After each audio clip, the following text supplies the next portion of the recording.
अस्सलाम वालेकुम जी, कैसे हैं? सब ठीक ठाक है। बात करेंगे पाकिस्तान और न्यूजीलैंड के दरमियान पहले टेस्ट मैच के हवाले से, जिसमें आज पाकिस्तान ने पहले दिन के खेल के बाद 317 रन बना लिए और पाकिस्तान के 5 खिलाड़ी आउट हो चुके हैं।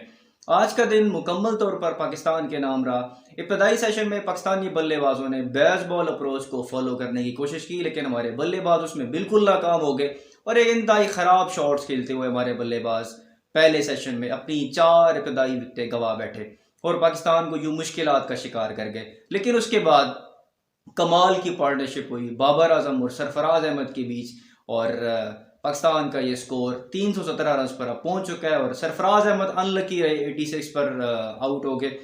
बाबर आजम ने कमाल की बैटिंग की आज और 161 रन बनाकर बाबर आजम अभी भी क्रीज पर मौजूद है।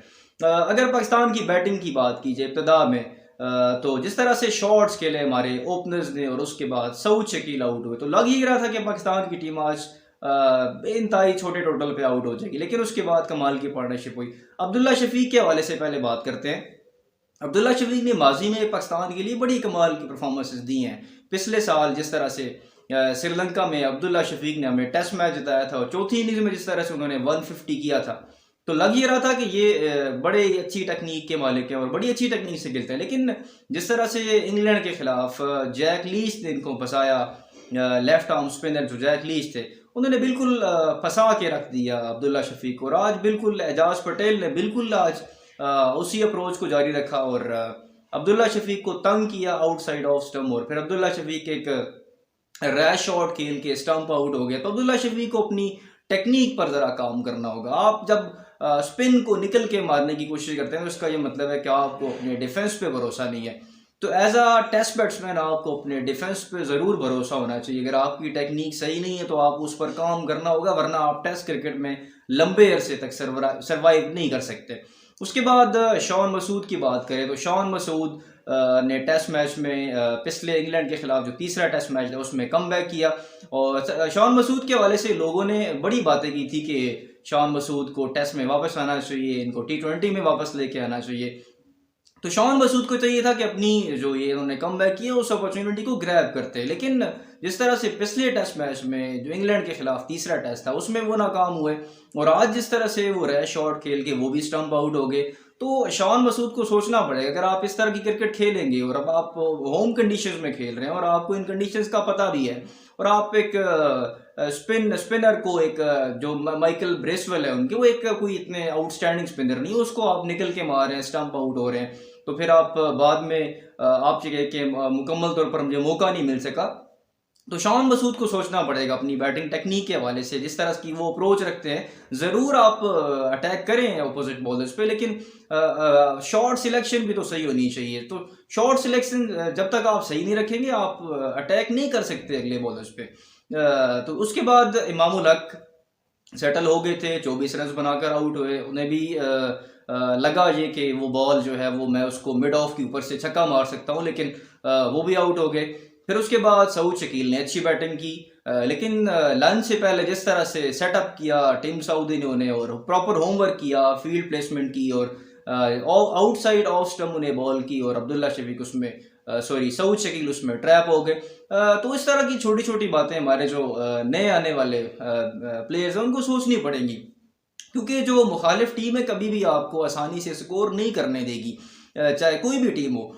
तो सऊद शकील अच्छी बैटिंग कर रहे हैं और पिछले इंग्लैंड के खिलाफ सीरीज में भी उन्होंने बड़ी कमाल की बैटिंग की। तो इस तरह की छोटी छोटी गलतियों से हमें हमारे बैटर्स को सीखना पड़ेगा।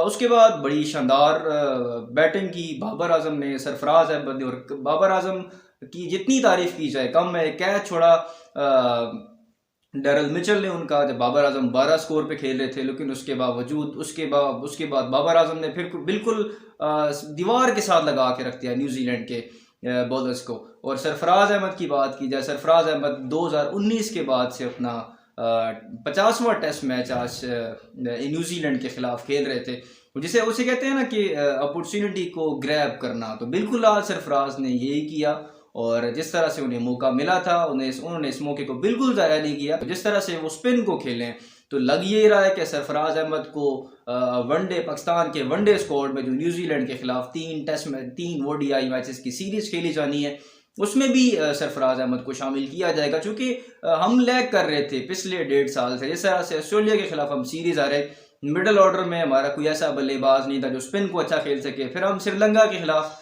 एक टेस्ट मैच हार गए, फिर हम इंग्लैंड के खिलाफ अपने ही होम ग्राउंड में 3-0 से सीरीज हार गए। तो हमें एक ऐसे बैट्समैन की जरूरत थी जो स्पिन को अच्छा खेल सके, जो मिडल में आके रेजिस्टेंस शो कर सके, और आज सरफराज ने ऐसा ही किया।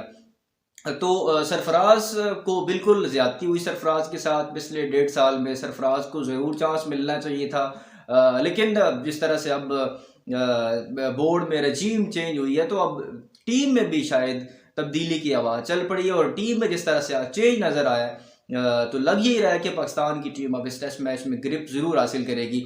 अब पाकिस्तान के पास मुकम्मल तौर पर चांस है। पाकिस्तान की टीम 317 रन बना चुकी है। पाकिस्तान को कल चाहिए कि बिल्कुल अच्छी तरह से केयरफुली खेले, और इस जो मेहनत की है इस इनिंग्स में पाकिस्तानी बैटर्स में, ख़ास तौर पर बाबर आजम और सरफराज अहमद ने, उसको बिल्कुल भी ज़ाया ना होने दे। ख़ास तौर पर जो नीचे के बल्लेबाज है, सलमान अभी रहते हैं, नुमान अली भी बैटिंग कर लेते हैं, वसीम जूनियर हमारे सो कॉल्ड ऑलराउंडर है, तो उनको अच्छी कल बैटिंग करनी चाहिए आके, और पाकिस्तान को ये बड़ा स्कोर करना चाहिए, और न्यूजीलैंड को बिल्कुल इस मैच से बिल्कुल बाहर कर दे और अपनी कुछ रेपुटेशन बहाल करे।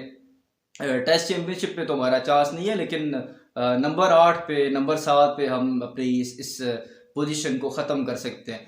तो देखते हैं इस टेस्ट मैच में कल पाकिस्तानी टीम कैसी बैटिंग करती है, और जब पाकिस्तान की बॉलिंग आती है तो पाकिस्तान की जो बॉलर्स हैं वो कैसी बॉलिंग करते हैं। इस पर मज़ीद कल बात करेंगे। अपना ख्याल रखिएगा। अल्लाह हाफिज़।